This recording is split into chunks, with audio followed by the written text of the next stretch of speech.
사모님, 죄송한데요. 관리비가 4개월째 밀려서 전화드렸습니다. 관리소장님의 목소리가 제 귀를 스쳤을 때 저는 본사 회의실 밖 복도에 서 있었어요. 손에는 분기 예산안 파일이 들려 있었고 머릿속에는 오후 임원 보고 내용이 가득했죠. 그런데 관리비가 밀렸다니요. 저는 매달 자동이체로 빠져나가는 걸 확인했는데요. 소장님, 제가 지금 확인해 볼게요. 퇴근길에 우편함을 열었습니다. 그리고 봤어요. 붉은색 글씨로 최종 납부 독촉이라고 적힌 고지서를요. 4개월치 관리비 182만 원. 손이 떨렸습니다. 집에 들어가자마자 금융 앱을 켰어요. 남편 계좌를 확인했죠. 월급 600만 원. 입금 당일 전액 송금. 받는 사람 배옥자. 시어머니였습니다. 여보, 이게 뭐예요? 남편은 미안해하지 않았어요. 오히려 이렇게 말했죠.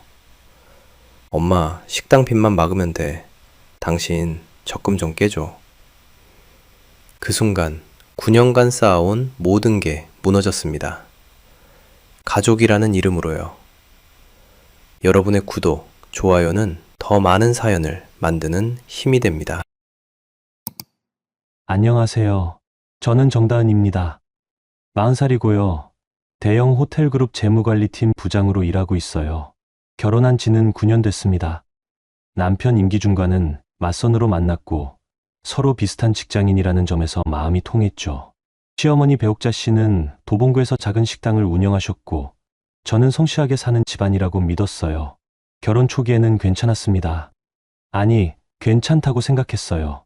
남편도 열심히 일했고 시댁도 크게 간섭하지 않았으니까요. 그런데 뭔가 이상해지기 시작한 건 결혼 3년 차부터였어요. 남편의 월급이 들어오면 그 돈이 너무 빨리 사라지는 거예요. 처음엔 카드값이 맞나 싶었죠. 제가 관리비며 공과금, 식비를 대부분 내고 있었거든요. 남편은 그저 회사 휴식기가 많아서라고만 했어요. 저도 그러려니 했습니다. 맞벌이 부부니까 각자 부담하면 되는 거라고요. 그런데 2025년 6월 초 평범한 오후였어요. 저는 본사 15층 회의실에서 2분기 예산 조정안을 검토하고 있었습니다. 그때 제 휴대폰이 울렸어요. 발신자는 아파트 관리사무소였죠. 여보세요? 사모님, 관리소장 나창구입니다. 죄송한데요. 관리비가 4개월째 미납이십니다. 순간 머릿속이 하얘졌어요. 4개월이요? 저는 매달 자동이체로 빠져나가는 걸 확인했는데요. 아니, 확인했다고 생각했는데요. 소장님, 확인이 잘못된 거 아닐까요? 제가 매달 납부하고 있는데요. 사모님, 제가 지금 시스템 보고 있는데요. 2월부터 납부 내역이 없으세요. 혹시 계좌 잔액이 부족하셨나요? 계좌 잔액이요? 말도 안 돼요. 저는 항상 여유 있게 관리해 왔거든요. 소장님께 다시 확인해 보겠다고 말씀드리고 전화를 끊었습니다. 손이 떨렸어요. 회의실 밖으로 나가 복도 구석에 섰죠. 금융 앱을 켜서 관리비 자동이체 계좌를 확인했어요. 잔액 4,230원. 말이 안 됐어요. 이 계좌는 제 월급이 들어오는 메인 통장이 아니라 공과금 전용 계좌였거든요. 매달 50만 원씩 채워 넣는 곳이에요. 그런데 4,000원밖에 안 남았다니요. 이체 내역을 확인했습니다. 2월, 3월, 4월, 5월. 네 달 동안 제가 입금한 200만 원이 전부 다른 곳으로 빠져나가 있었어요. 받는 사람 이름을 보는 순간 숨이 막혔습니다. 임기준. 제 남편이었어요. 남편이 이 계좌에서 돈을 빼갔던 거예요. 공과금 낼 돈을 말이에요. 그날 저녁 집에 일찍 들어갔습니다. 남편은 거실 소파에 앉아 TV를 보고 있었어요. 평소처럼 편안한 얼굴이었죠. 저는 가방을 내려놓고 남편 옆에 앉았어요. 여보, 오늘 관리사무소에서 전화 왔어요. 응, 무슨 일인데? 관리비가 4개월째 밀렸대요. 남편의 표정이 살짝 굳었어요. 하지만 금방 어색한 미소를 지었죠. 아, 그거. 미안해.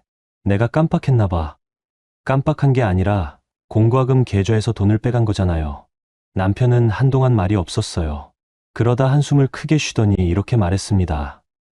엄마 식당 빚 때문에 급하게 필요했어. 조금만 기다려줘. 다음 달에 채워 넣을게. 엄마 식당 빚이요? 저는 시어머니가 운영하시는 식당이 어려운 건 알았지만 그게 우리 집 관리비를 못 낼 정도인 줄은 몰랐어요. 그럼 왜 미리 말 안 했어요? 관리비가 밀리면 연체료까지 붙는 거 알죠? 알아. 그냥 급했어. 엄마가 채권자한테 독촉 전화 받고 있었거든. 저는 더 묻고 싶었지만 참았어요. 남편 얼굴이 너무 지쳐 보였거든요. 그래도 뭔가 찝찝했습니다. 남편 월급은 어디로 간 거죠? 중견기업 영업관리 과장이면 월급이 600만 원 정도 되는데요. 그날 밤 남편이 씻는 동안 저는 남편 휴대폰을 봤어요. 비밀번호는 알고 있었거든요. 금융 앱을 켰습니다. 그리고 확인했죠. 남편의 급여 계좌를요. 6월 25일 입금 600만 원. 6월 25일 출금 600만 원. 받는 사람, 배옥자. 5월도 마찬가지였어요. 4월도, 3월도, 2월도요. 매달 월급이 들어오는 날, 전액이 시어머니 계좌로 송금되고 있었습니다. 한 푼도 남김없이요. 손이 떨렸어요. 화면이 흐려졌죠. 눈물이 난 건지 분노 때문인 건지 구분이 안 됐습니다. 저는 9년 동안 뭘 한 거죠? 아파트 보증금 8천만 원 중 제가 낸 게 5,500만 원이에요. 대출 상환도 제가 했고요.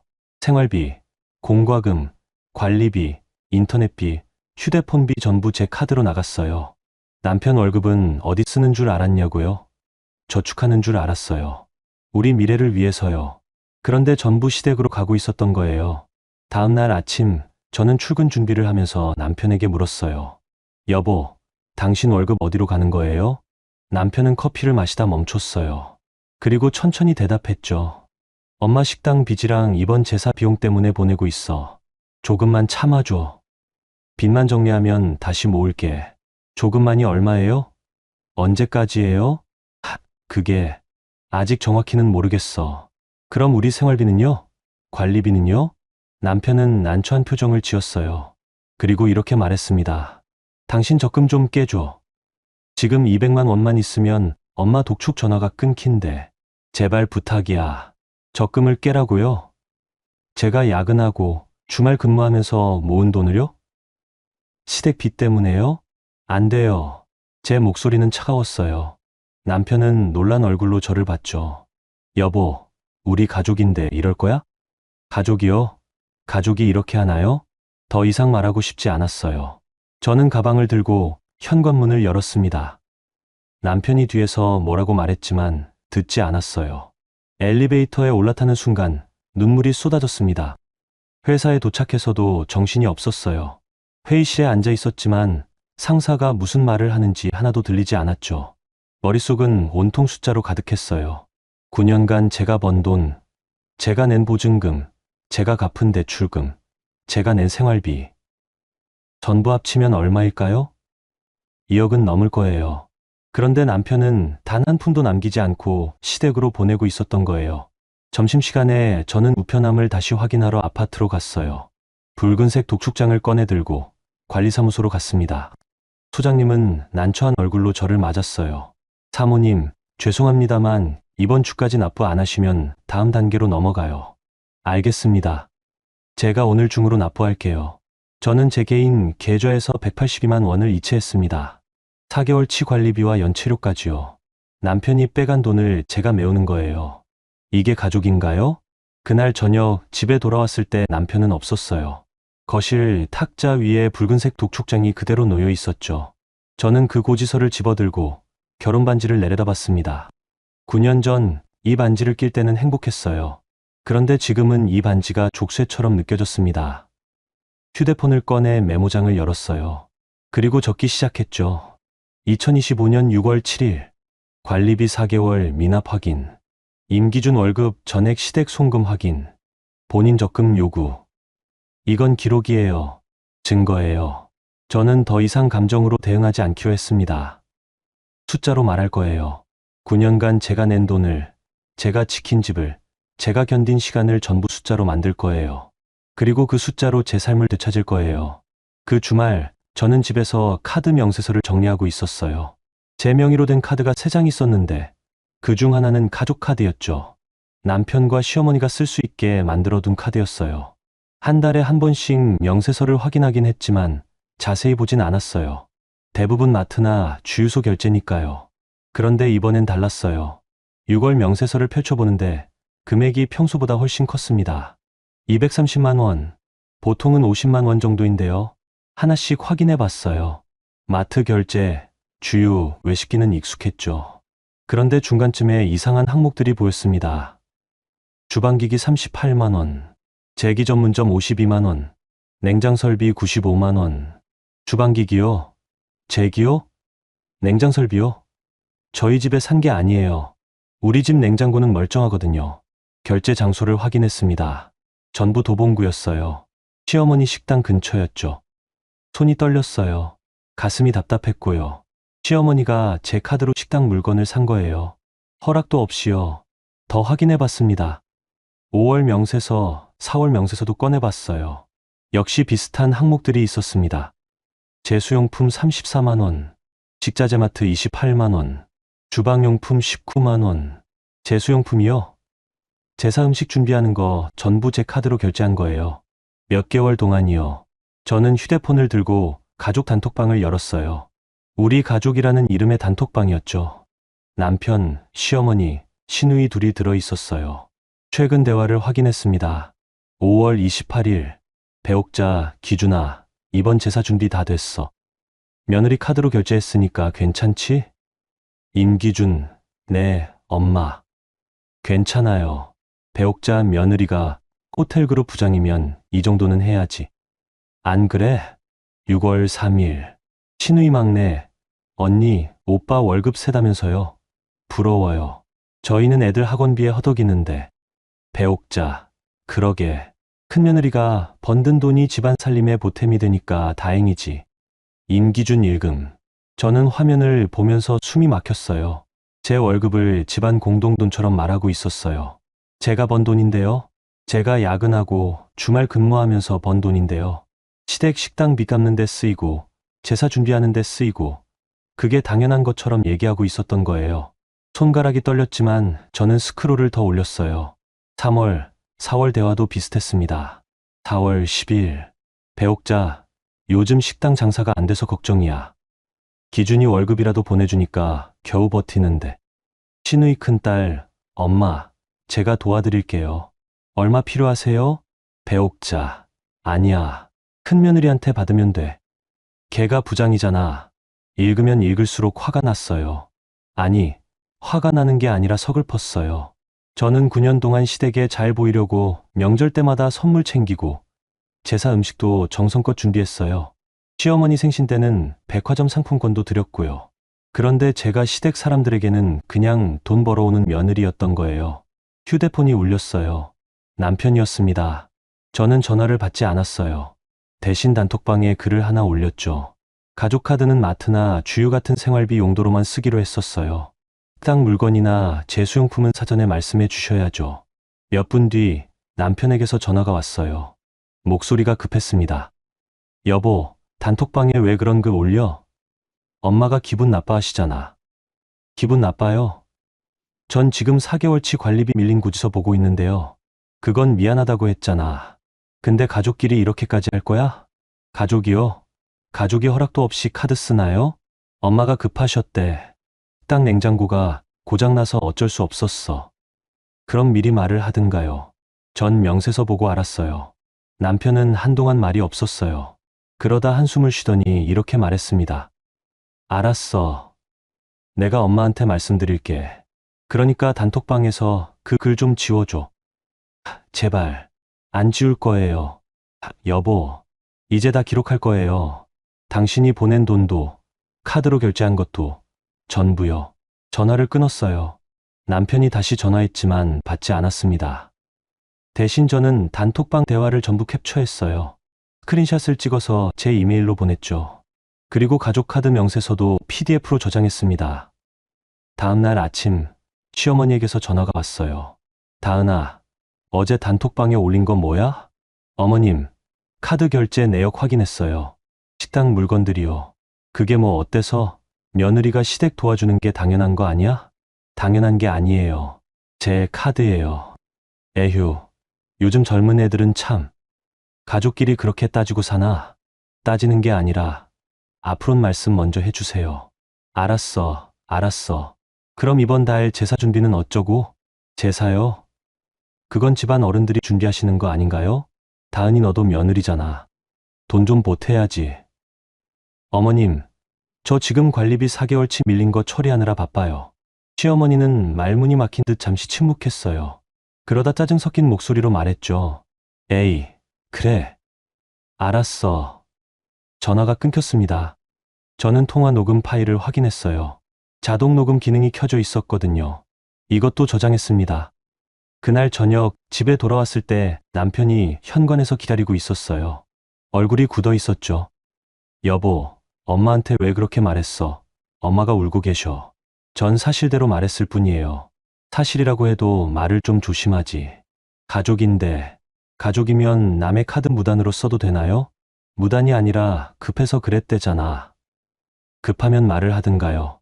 전 명세서 보고 알았어요. 남편은 답답한 듯 머리를 긁적였어요. 그러다 갑자기 목소리를 높였죠. 당신, 요즘 왜 이래? 예전엔 이렇지 않았잖아. 엄마 도와드리는 것도 좋아했잖아. 예전엔 당신 월급이 저축되는 줄 알았으니까요. 근데 지금은 전액 시댁으로 가잖아요.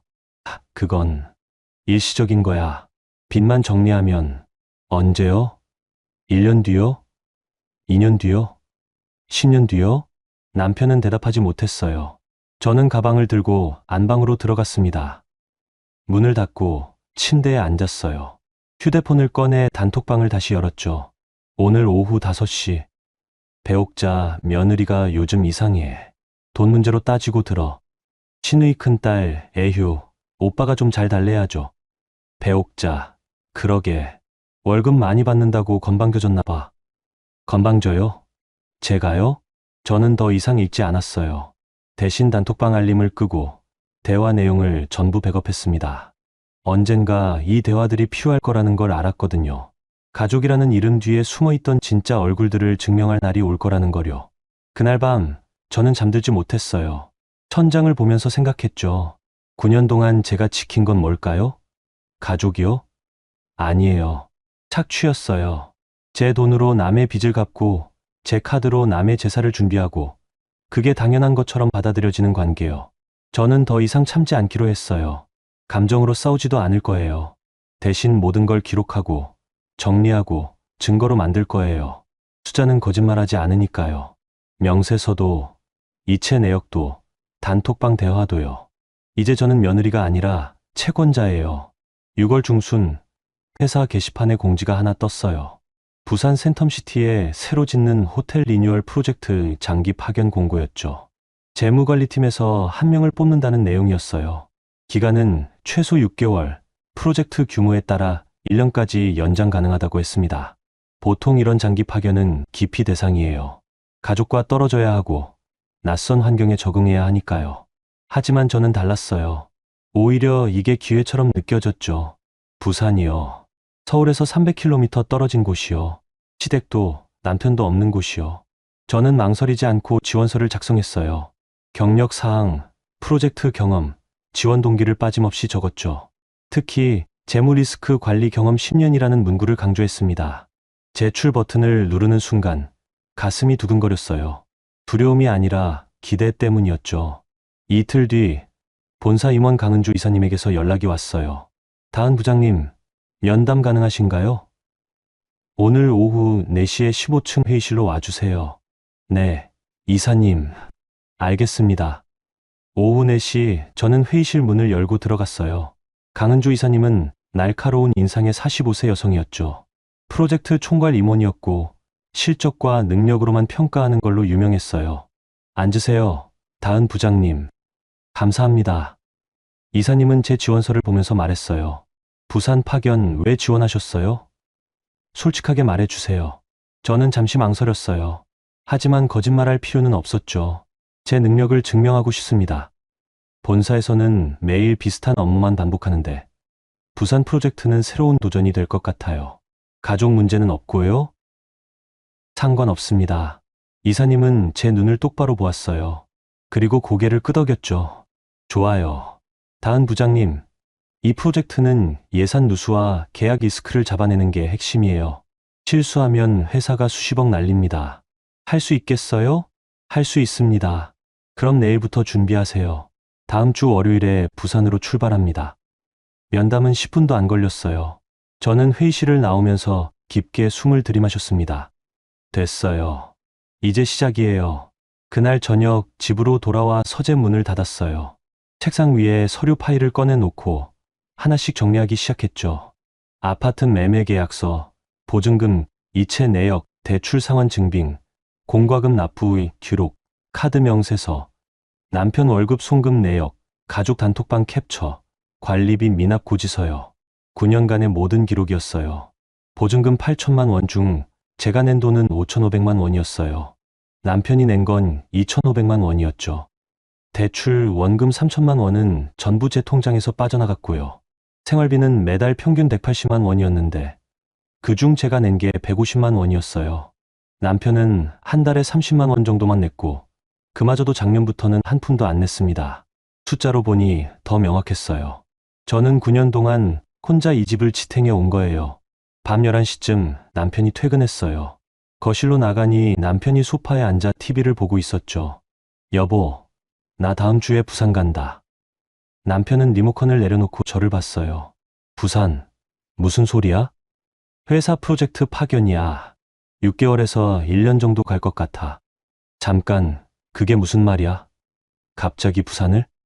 갑자기가 아니라 지원했어. 그리고 선발됐고 남편 얼굴이 굳었어요. 그러더니 목소리를 높였죠. 지원을 했다고? 나한테 말도 없이? 말해야 했어요? 제 커리어인데요. 커리어?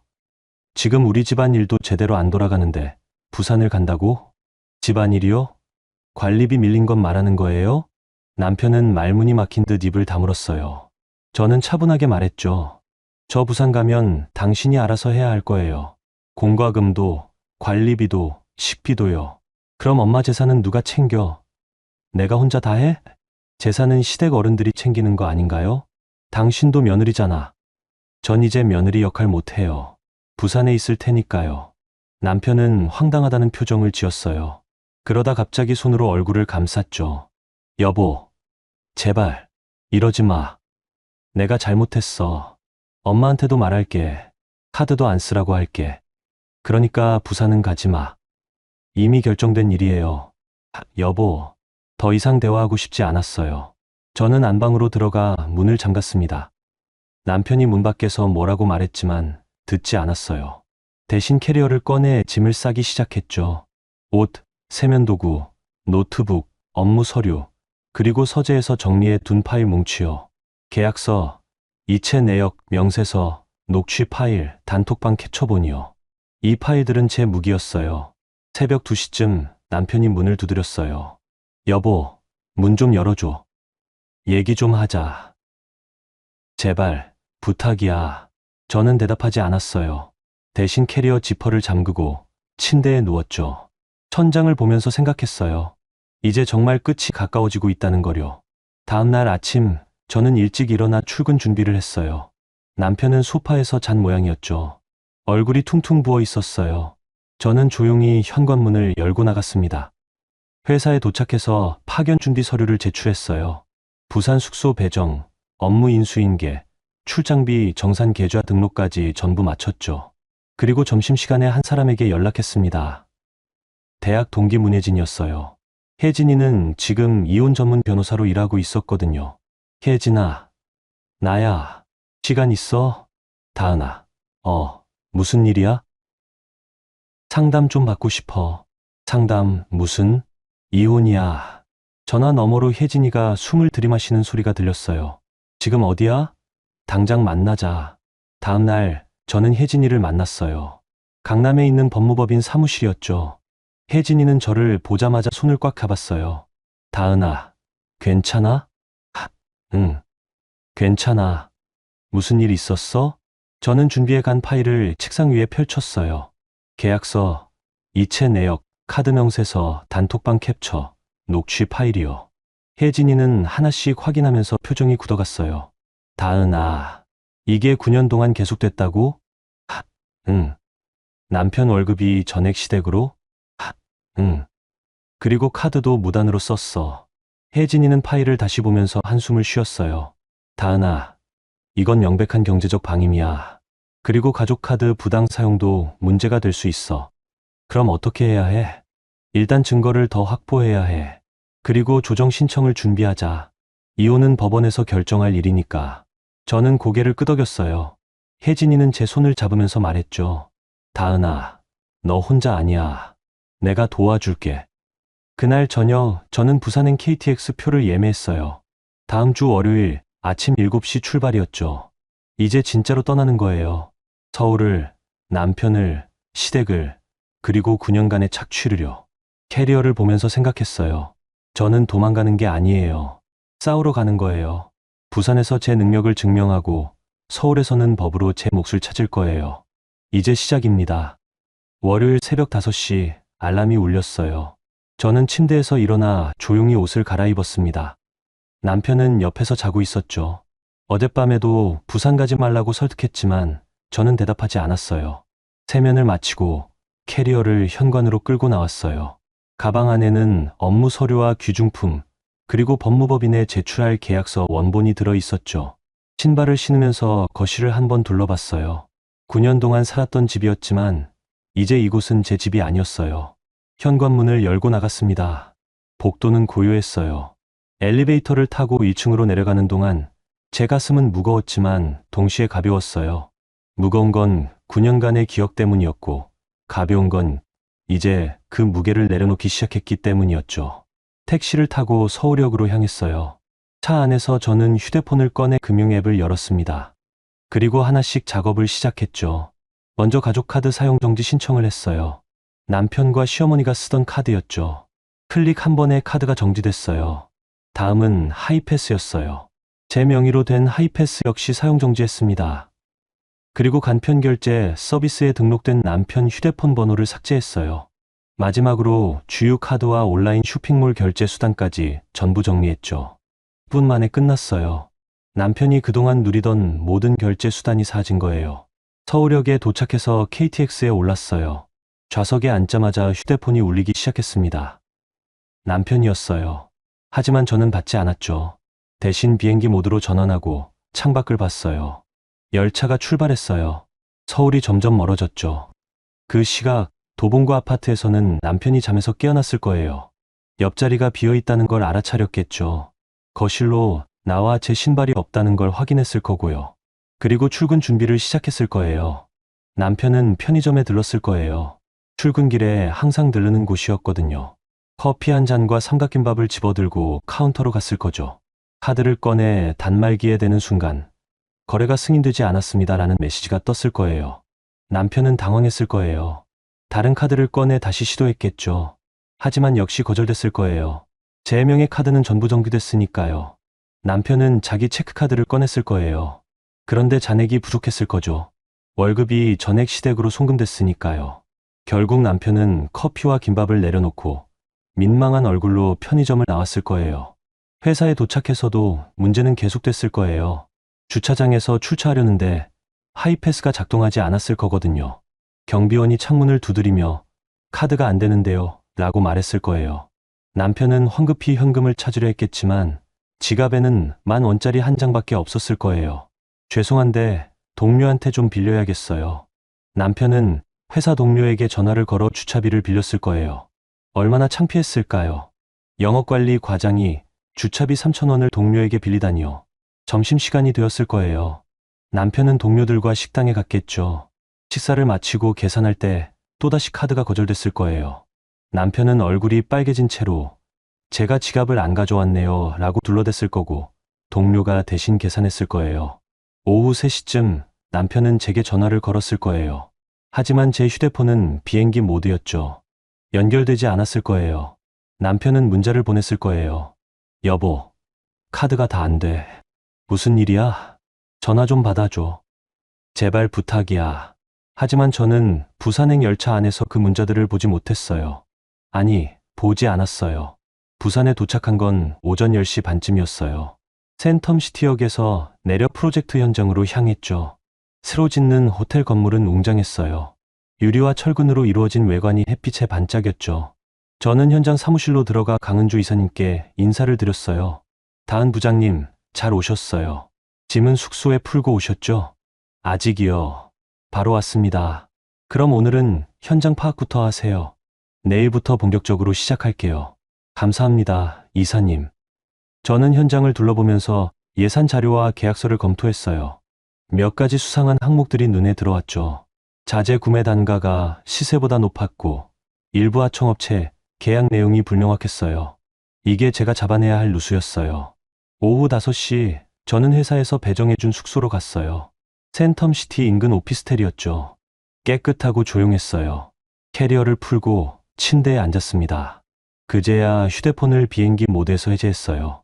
알림이 쏟아졌습니다. 남편에게서 온 부재중 전화 23통, 문자 17개, 시어머니에게서 온 전화 5통, 문자 3개였죠. 저는 문자부터 확인했어요. 남편 여보, 카드가 다 안 돼.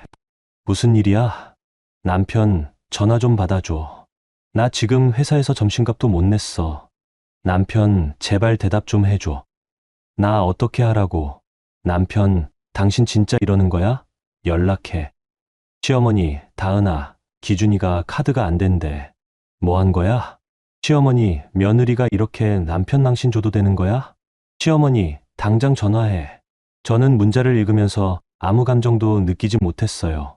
슬프지도, 화나지도 않았죠. 그저 차갑게 느껴졌어요. 남편이 느낀 불편함은 제가 9년 동안 느낀 불안함에 비하면 아무것도 아니었거든요. 저는 남편에게 딱 한 통의 문자만 보냈어요. 제 명의 카드는 제가 관리합니다. 앞으로 당신 돈으로 생활하세요. 전송 버튼을 누르고 휴대폰을 내려놓았어요. 그리고 창밖을 봤습니다. 부산의 야경이 펼쳐져 있었어요. 서울과는 다른 풍경이었죠. 새로운 시작처럼 느껴졌어요. 그날 밤 저는 노트북을 켜서 문혜진 변호사에게 이메일을 보냈어요. 제목은 이혼 조정 준비 자료였죠. 첨부 파일로 계약서, 이체 내역, 카드 명세서, 단톡방 캡처, 녹취 파일을 전부 보냈어요. 그리고 짧은 메시지를 적었습니다. 혜진아, 이제 시작해도 될 것 같아. 부탁해. 다음날 아침 혜진이에게서 답장이 왔어요. 다은아, 자료 잘 받았어. 이 정도면 충분해. 도정 신청 준비할게. 넌 부산에서 내 일에 집중해. 나머지는 내가 할게. 저는 휴대폰을 내려놓고 거울을 봤어요. 거울 속 제 얼굴은 9년 만에 처음으로 담담했어요. 두렵지 않았어요. 오히려 확신이 들었죠. 이제 남편은 빈집에서 무너질 거예요. 카드도 하이패스도 간편 결제도 없이 자기 돈으로만 살아야 하니까요. 그제야 깨달을 거예요. 자신이 누리던 모든 것이 제 명이었다는 거요. 자신이 얼마나 무능한지도요. 저는 옷을 갈아입고 현장으로 향했어요. 오늘부터 저는 호텔그룹 재무관리팀 부장 정다은이 아니라 부산 프로젝트 재무 책임자 정다은이었어요. 그리고 법정에서는 채권자 정다은이 될 거예요. 싸움은 이제 시작입니다.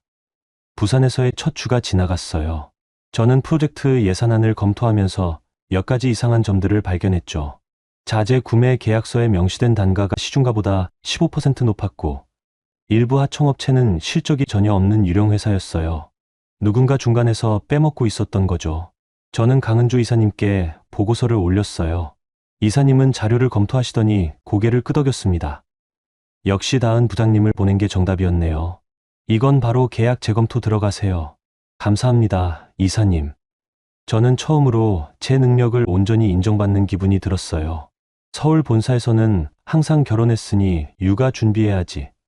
시댁 일 많아서 힘들겠다는 말만 들었거든요. 하지만 부산에서는 달랐어요. 오직 실력으로만 평가받았죠. 그 무렵 서울에서는 문혜진 변호사가 움직이고 있었어요. 혜진이는 제가 보낸 자료를 바탕으로 이혼 조정 신청서를 작성했죠. 그리고 서울가정법원에 제출했어요. 며칠 뒤 조정 관련 서류가 남편의 회사로 도착했습니다. 남편은 회사 우편물함에서 법원 봉투를 받아든 순간 얼굴이 하얗게 질렸을 거예요. 주변 동료들 눈치를 보면서 황급히 화장실로 들어갔겠죠. 봉투를 뜯어보니 이혼 조정 신청서라는 제목이 적혀 있었을 거예요. 신청인 정다은, 피신청인 임기준, 사유경제적 방임, 생활비 미지급, 배우자 가족의 부당한 경제적 개입, 남편은 손이 떨렸을 거예요.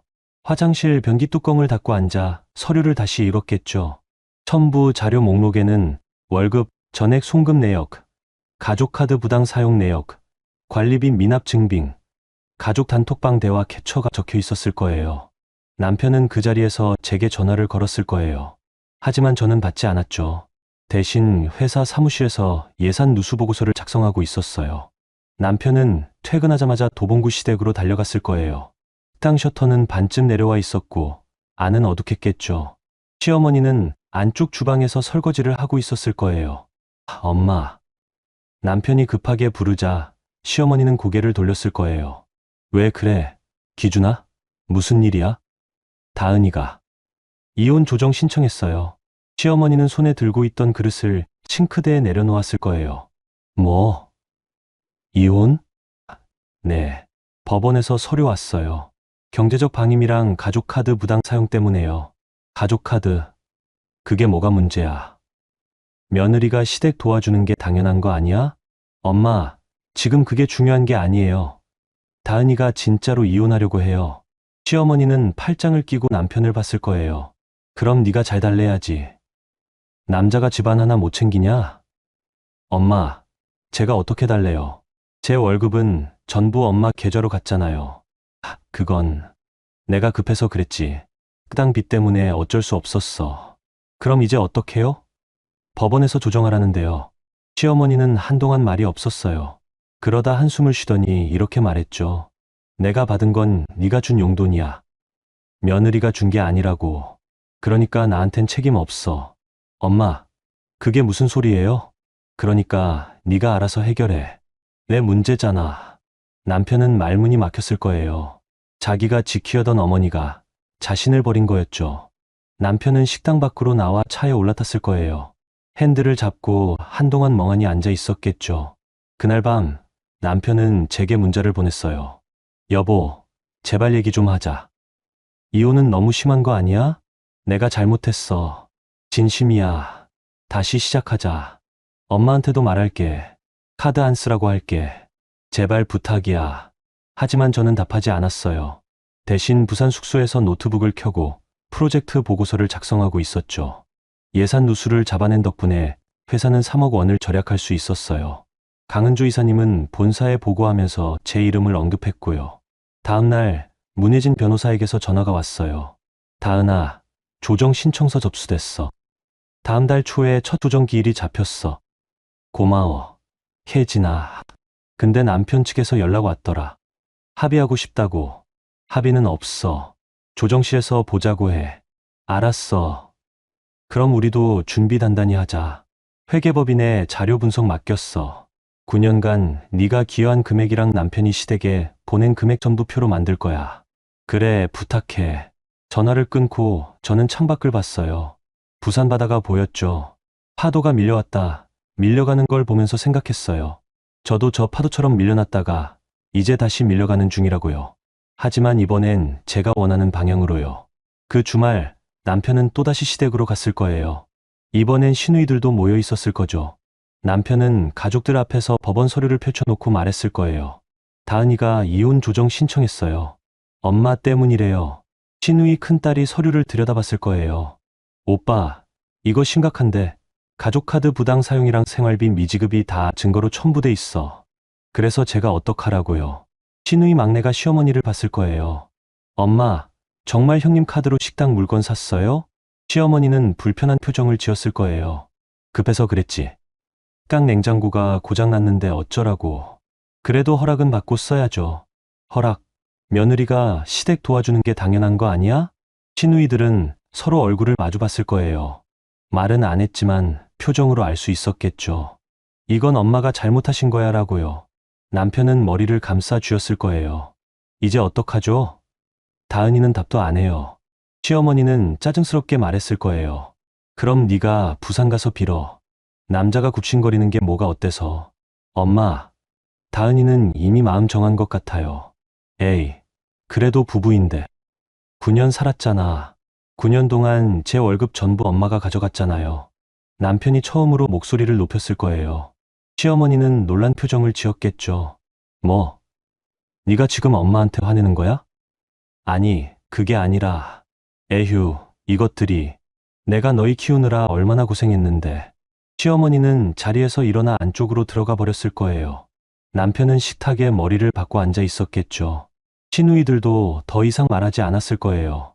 그날 밤 남편은 빈집으로 돌아왔을 거예요. 거실엔 아무도 없었고 불도 꺼져 있었죠. 냉장고를 열어봤지만 먹을 게 없었을 거예요. 편의점 도시락을 사와서 혼자 먹었겠죠. 식탁에 앉아 도시락을 떠먹으면서 남편은 깨달았을 거예요. 9년 동안 이 집을 지탱한 건 자기가 아니라 아내였다는 거요. 아내의 돈으로, 아내의 카드로, 아내의 노력으로 이 집이 유지됐다는 거요. 자신은 단 한 푼도 기여하지 못했다는 거요. 남편은 도시락을 반쯤 남기고 안방으로 들어갔을 거예요. 빈 침대를 보면서 무너졌겠죠. 그 시각 저는 부산 숙소에서 프로젝트 보고서를 마무리하고 있었어요. 내일 본사에 제출할 자료였죠. 예산 누수 분석, 계약 재검토 방안, 향후 리스크 관리 계획이 담겨 있었어요. 보고서를 저장하고 침대에 누웠어요. 천장을 보면서 생각했죠. 이제 복수의 무대는 두 곳이에요. 부산 프로젝트 현장과 서울 법정이요. 부산에서는 제 능력을 증명하고 서울에서는 제 몫을 찾을 거예요. 남편은 이제 혼자예요. 빈집에서 빈 통장으로 빈 미래를 마주하고 있을 거예요. 그리고 그게 제가 9년 동안 느낀 감정이에요. 이제 남편 차례입니다. 부산에서 한 달이 지났어요. 저는 프로젝트의 예산 재조정을 완료했고 새로운 하청업체 선정 작업도 마쳤죠. 강은주 이사님은 본사 임원회의에서 제 성과를 보고했고 본사에서는 추가 프로젝트 참여를 타진해 왔어요. 그 무렵 문예진 변호사는 회계법인 한세라 회계사와 함께 움직이고 있었어요. 혜진이는 제가 보낸 9년간의 자료를 세라 씨에게 넘겼고 세라 씨는 포렌식 회계 기법으로 모든 금융 흐름을 분석했죠. 어느 날 저녁 혜진이에게서 전화가 왔어요. 다은아, 자료 분석 끝났어. 내일 사무실로 올 수 있어? 부산인데 주말에 갈게. 그래, 토요일 오전에 보자. 토요일 아침 저는 KTX를 타고 서울로 올라갔어요. 강남에 있는 법무법인 사무실에 도착하니 혜진이와 세라 씨가 회의실에서 기다리고 있었죠. 다은아, 앉아. 혜진이는 제 앞에 두꺼운 파일을 펼쳐놓았어요. 표지엔 정다은님 기준 혼인 기간 재무분석 보고서라고 적혀 있었죠.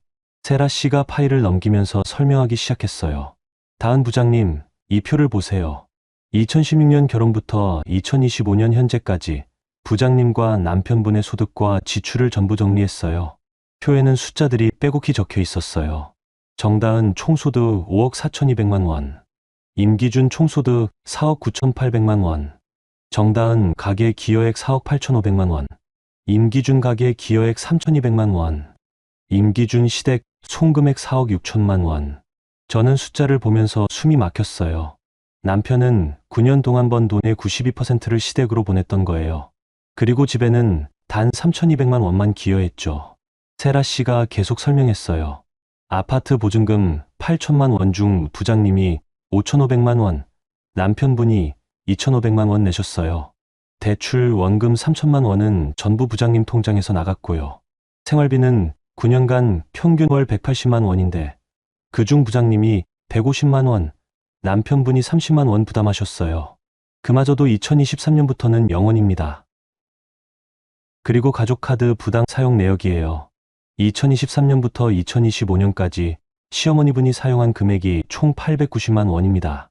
식당 기기, 제수용품, 식자재 등이죠. 혜진이가 다른 파일을 꺼냈어요. 다은아, 이건 단톡방 캡처본이야. 시어머니가 내 월급을 집안 공동돈처럼 말한 거 전부 정리했어. 화면에는 시어머니와 시누이들의 대화가 출력돼 있었어요. 며느리가 호텔그룹 부장이면 이 정도는 해야지. 큰며느리가 번든 돈이 집안 살림에 보탬이 되니까 다행이지. 언니 월급 세다면서요? 혜진이가 제 손을 잡았어요. 다은아, 이 자료면 충분해. 경제적 방임이 명백하고 시댁의 부당한 개입도 증명돼. 조정실에서 이거 나오면 판세가 완전히 기울 거야. 저는 자료를 보면서 눈물이 날 것 같았어요. 하지만 참았죠. 울 시간이 아니었어요. 이제 이 숫자들로 싸워야 했으니까요. 고마워. 혜진아. 세라 씨도요. 세라 씨가 웃으면서 말했어요. 부장님, 이 정도 자료는 처음이에요. 9년간 이렇게 꼼꼼하게 기록을 남긴 사람은 본 적이 없어요. 제 버릇이에요. 숫자는 거짓말 안 하니까요. 혜진이가 조정 일정을 확인했어요. 다음 주 목요일 오전 10시 서울가정법원 조정실이야. 남편 측에서도 출석한대. 알았어. 다은아, 한 가지 더. 남편이 계속 연락하고 있어. 합의하고 싶다고. 합의는 없어. 그럴 줄 알았어. 그럼 조정시에서 보자. 저는 사무실을 나와 부산으로 돌아갔어요. KTX 안에서 창밖을 보면서 생각했죠. 9년간 제가 기여한 4억 8,500만 원이요. 남편이 기여한 3,200만 원이요. 이 숫자가 모든 걸 말해주고 있었어요. 그 주 내내 남편은 제게 문자를 보냈어요. 여보, 제발 한 번만 만나줘. 얘기 좀 하자. 내가 미쳤었어. 진심으로 반성하고 있어. 조정실 가기 전에 한 번만 만나자. 제발. 하지만 저는 답하지 않았어요. 대신 부산 프로젝트에 집중했죠. 강은주 이사님은 제게 추가 업무를 맡기면서 말했어요. 다은 부장님, 본사에서 임원 후보로 거론되고 있어요. 이번 프로젝트만 성공하면 가능성 높아요. 감사합니다, 이사님. 개인적인 일 때문에 힘들다는 거 알아요. 하지만 이 기회 놓치지 마세요. 부장님 실력이면 충분히 할 수 있어요. 이사님의 말이 힘이 됐어요. 누군가는 제 능력을 봐주는구나 싶었죠. 시댁에서는 제 월급만 받지만 여기서는 제 실력을 봐줬으니까요. 조정 전날 밤 저는 부산 숙소에서 옷을 챙겼어요. 내일 서울로 올라가 법원에 가야 했죠. 검은색 정장을 꺼내 다렸어요. 전문적이고 단정해 보여야 했거든요. 침대에 누워 천장을 보면서 생각했어요. 내일이면 남편을 마주할 거예요. 9년 만에 법정에서요. 어떤 얼굴로 나올까요? 사과할까요? 아니면 변명할까요? 어느 쪽이든 상관없었어요. 저는 이미 감정을 정리했으니까요. 내일은 감정이 아니라 증거로 말할 거예요.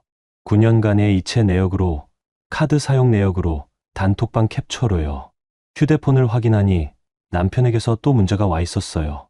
여보, 내일 법원 가기 전에 커피 한 잔만 하자. 10분만. 제발. 저는 문자를 읽고 답을 보냈어요. 결혼 이후 처음으로 명확하게요. 조정시에서 만나요. 그전엔 할 말 없어요. 전송 버튼을 누르고 휴대폰을 내려놓았어요. 그리고 눈을 감았죠. 내일은 제가 9년간 참았던 모든 것을 숫자로 증명하는 날이에요. 법원은 감정을 믿지 않아요. 증거를 믿죠. 그리고 저는 9년간의 증거를 가지고 있어요. 숫자는 거짓말하지 않으니까요. 목요일 아침 9시 저는 서울가정법원 앞에 서 있었어요. 법원 건물은 엄숙했고 사람들은 각자의 사연을 안고 출입하고 있었죠.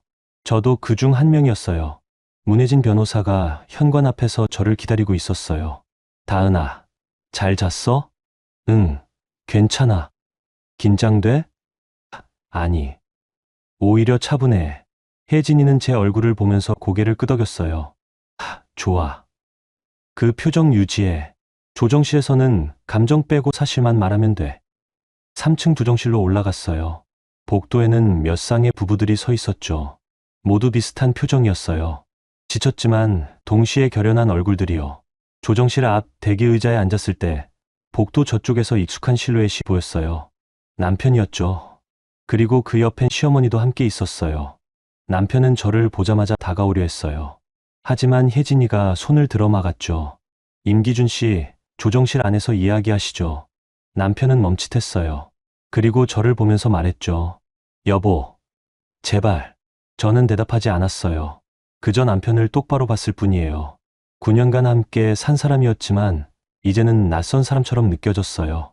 10시 정각 조정실 문이 열렸어요. 조정위원 두 분이 안에 앉아 계셨고 우리는 양쪽 테이블에 마주 앉았죠. 저와 혜진이는 한쪽, 남편과 시어머니는 반대편이었어요. 조정위원 중 한 분이 말했어요. 양측 모두 출석하셨네요. 오늘은 사건 개요를 확인하고 쟁점을 정리하는 자리입니다. 먼저 신청인 측 변호사님, 말씀해 주세요. 혜진이가 서류를 펼쳤어요. 신청인 정다은은 9년간의 혼인 생활 동안 피신청인 임기준의 경제적 방임과 배우자, 가족의 부당한 경제적 개입으로 인해 혼인 관계가 파탄에 이르렀습니다. 구체적인 사실관계는 제출한 자료를 참고해 주시기 바랍니다. 조정위원이 자료를 검토하기 시작했어요. 9년간의 이체 내역, 카드 사용 내역, 보증금 기여 증빙, 생활비 부담 내역이 한눈에 보이는 표였죠. 잠시 침묵이 흘렀어요. 조정위원들이 자료를 꼼꼼히 읽고 있었거든요. 그때 남편이 입을 열었어요. 저, 말씀드려도 될까요? 조정위원이 고개를 끄덕였죠. 네, 말씀하세요. 남편은 저를 보면서 말했어요. 저도 피해자예요. 어머니가 식당 빚 때문에 돈이 필요하다고 하셔서 어쩔 수 없이 월급을 보냈어요. 저도 원해서 한 게 아니에요. 조정위원이 물었어요. 그럼 부인께 사전에 말씀은 하셨나요? 그건 못했습니다. 어머니가 급하게 요구하셔서요. 9년 동안 계속 급하셨나요? 남편은 대답하지 못했어요. 조정위원이 다시 자료를 보면서 말했죠. 2016년부터 2025년까지 임기준 씨 월급 총 4억 9,800만 원 중 4억 6천만 원이 시어머니 계좌로 송금됐네요. 92%입니다. 그리고 가계 기여액은 3,200만 원.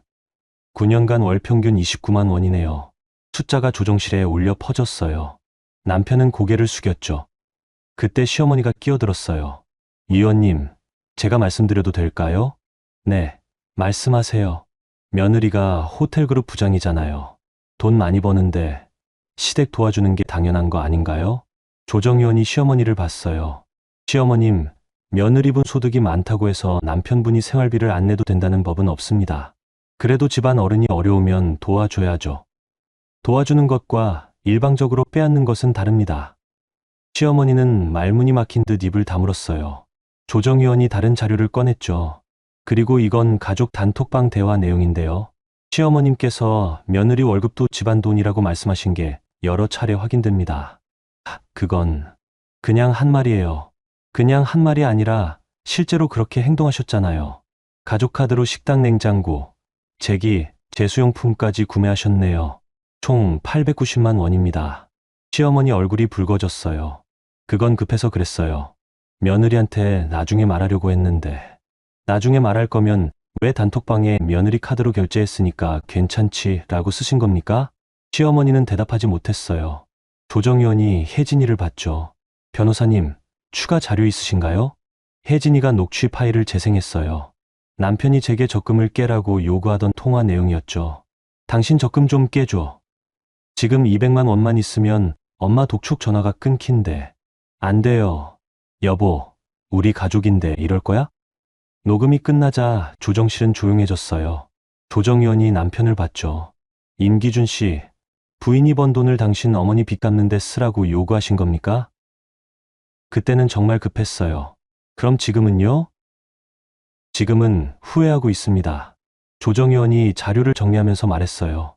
임기준 씨, 혼인 생활에서 경제적 기여는 양측이 함께 해야 합니다. 한쪽이 전부 부담하고 다른 쪽은 자기 가족에게만 송금하는 건 명백한 방임입니다. 알고 있습니다. 그리고 시어머님, 며느리분 명의 카드를 허락 없이 사용하신 건 부당합니다. 시어머니는 입술을 깨물었어요. 조정위원이 저를 봤죠. 정다은 씨, 하실 말씀 있으세요? 저는 침착하게 말했어요. 저는 9년 동안 이 결혼을 지키려고 노력했어요. 하지만 남편은 한 번도 저를 지켜주지 않았어요. 저희 집이 아니라 시댁을 지켰죠. 이제 저는 제 삶을 지키고 싶어요. 이혼 의사가 확고하신가요? 네. 조정위원이 남편을 봤어요. 임기준 씨는요? 남편은 한동안 말이 없었어요. 그러다 떨리는 목소리로 말했죠. 한 번만 기회를 주면 안 될까요? 저는 고개를 저었어요. 기회는 9년 동안 충분히 드렸어요. 조정위원이 고개를 끄덕였어요. 양측의 의견이 명확하네요. 그럼 재산 분할과 위자료 문제를 논의해야겠습니다. 혜진이가 자료를 제출했어요. 아파트 보증금 8천만 원 중 신청인이 5,500만 원, 피신청인이 2,500만 원 기여했습니다. 대출 상환 3천만 원은 전부 신청인이 부담했고요. 따라서 보증금의 대부분은 신청인에게 귀속되어야 합니다. 조정위원이 남편을 봤어요. 이해 있으신가요? 남편은 고개를 숙였어요. 없습니다. 그리고 위자료는요? 혜진이가 말했어요. 경제적 방임과 시댁의 부당한 개입으로 인한 정신적 피해를 고려하여 5천만 원을 청구합니다. 남편이 고개를 들었어요. 5천만 원이요? 제가 어떻게 그 돈을? 임기준 씨, 9년간 부인께서 부담한 금액을 생각하면 적은 금액입니다. 남편은 손끝으로 얼굴을 가렸어요. 시어머니는 남편을 보면서 아무 말도 하지 못했죠. 조정위원이 마무리했어요. 오늘은 여기까지 하겠습니다. 다음 조정 기일에 구체적인 합의안을 논의하겠습니다. 조정실 문이 열렸어요. 저는 자리에서 일어나 복도로 나갔죠. 남편이 뒤에서 불렀어요. 여보. 하지만 저는 돌아보지 않았어요. 혜진이와 함께 법원 밖으로 나갔죠. 햇빛이 눈부셨어요. 다은아, 수고했어. 고마워. 혜진아, 다음 조정 때 마무리될 거야. 판세는 완전히 내 쪽이야. 저는 고개를 끄덕였어요. 그리고 하늘을 봤죠. 구름 한 점 없는 맑은 날씨였어요. 숫자는 거짓말하지 않았어요. 9년간의 이체 내역이, 카드 사용 내역이, 단톡방 대화가 모든 걸 증명했죠. 저는 피해자가 아니라 증거를 가진 당사자였어요. 이제 끝이 보이기 시작했어요. 조정 이후 한 달이 지났어요. 두 번째 조정 기일에서 합의안이 정리됐죠. 아파트 보증금은 제 기여분이 크게 인정되어 7천만 원을 받게 됐고, 위자료는 3,500만 원으로 조정됐어요. 가족카드 부당 사용분 890만 원은 시어머니와 남편이 공동으로 반환하기로 했고요. 법원은 남편의 경제적 방임과 시댁의 부당한 개입을 명확히 인정했어요. 조정조서에 그렇게 적혀 있었죠. 피신청인 임기준은 9년간 혼인 생활 중 생활비를 거의 부담하지 않았으며 월급 대부분을 배우자 동의 없이 친족에게 송금하여 경제적 방임 책임이 인정됨. 그 문장을 읽으면서 저는 처음으로 안도했어요. 제가 9년 동안 느낀 억울함이 법적으로 인정받은 거였으니까요. 남편은 조정 결과를 받아들였지만 돈을 마련할 수 없었어요. 회사에서도 신뢰를 잃었거든요. 법원 서류가 회사로 도착한 이후 남편은 동료들 사이에서 아내 카드로 살았던 사람이라는 소문이 돌았죠. 결국 남편은 지방 영업소로 발령받았고 그마저도 견디지 못해 스스로 퇴사했어요. 시어머니의 식당도 결국 폐업했어요. 빚을 감당할 수 없었거든요. 시어머니는 남편을 원망했고 남편은 시어머니를 원망했죠. 둘은 서울 외곽 고시텔에 각자 방을 얻어 지내게 됐어요. 9년간 저희 돈으로 유지하던 체면이 무너진 거였죠. 그 무렵 저는 부산에서 프로젝트를 성공적으로 마무리하고 있었어요. 호텔 리뉴얼 예산을 10억 원 절감했고 공사 일정도 계획대로 진행됐죠. 강은주 이사님은 본사에 저를 추천했고 본사에서는 재무전략실 임원 후보로 저를 지명했어요. 12월 초 프로젝트 완료 보고를 마친 뒤 저는 본사로 복귀했어요. 본사 임원들은 저를 면담하면서 해외 연수 기회를 제안했죠. 다은 부장님, 내년 3월부터 싱가포르 지사에서 6개월간 연수 프로그램이 있습니다. 임원 후보자 교육 과정이에요. 관심 있으신가요? 감사합니다. 꼭 참여하고 싶습니다. 좋습니다. 그럼 준비하시고 출국 전에 다시 연락드리겠습니다. 해외 연수요. 새로운 출발이었어요. 9년간의 무게를 완전히 내려놓을 수 있는 기회였죠. 그해 겨울, 저는 도봉구 아파트를 정리했어요. 남편은 이미 집을 나갔고 보증금 정산도 끝났죠. 짐을 싸면서 9년간의 흔적들을 보았어요. 결혼 사진, 명절 때 찍은 가족 사진, 시댁에서 받은 선물들이요. 전부 버렸어요. 필요 없었으니까요. 마지막으로 거실을 둘러봤어요. 처음 이사 왔을 때는 행복했어요. 새 출발이라고 믿었죠. 그런데 9년이 지나고 보니 이곳은 제 집이 아니라 시댁의 연장이었어요. 현관문을 잠그고 나왔어요. 열쇠는 부동산에 맡겼죠. 뒤돌아보지 않았어요. 2월 말 저는 인천국제공항 라운지에 앉아 있었어요. 싱가포르행 비행기는 오후 3시에 출발할 예정이었죠. 라운지는 조용했고 창밖으로는 비행기들이 이착륙하고 있었어요. 휴대폰을 꺼내 폴더를 확인했어요. 시댁이라는 이름의 폴더가 있었죠. 안에는 9년간의 사진과 단톡방 캡처, 영수증 사진들이 들어 있었어요. 손가락을 폴더 위에 올렸어요. 그리고 삭제 버튼을 눌렀죠. 이 폴더를 삭제하시겠습니까? 확인을 눌렀어요. 폴더가 사라졌어요. 9년간의 기록이 한 번의 클릭으로 지워진 거예요.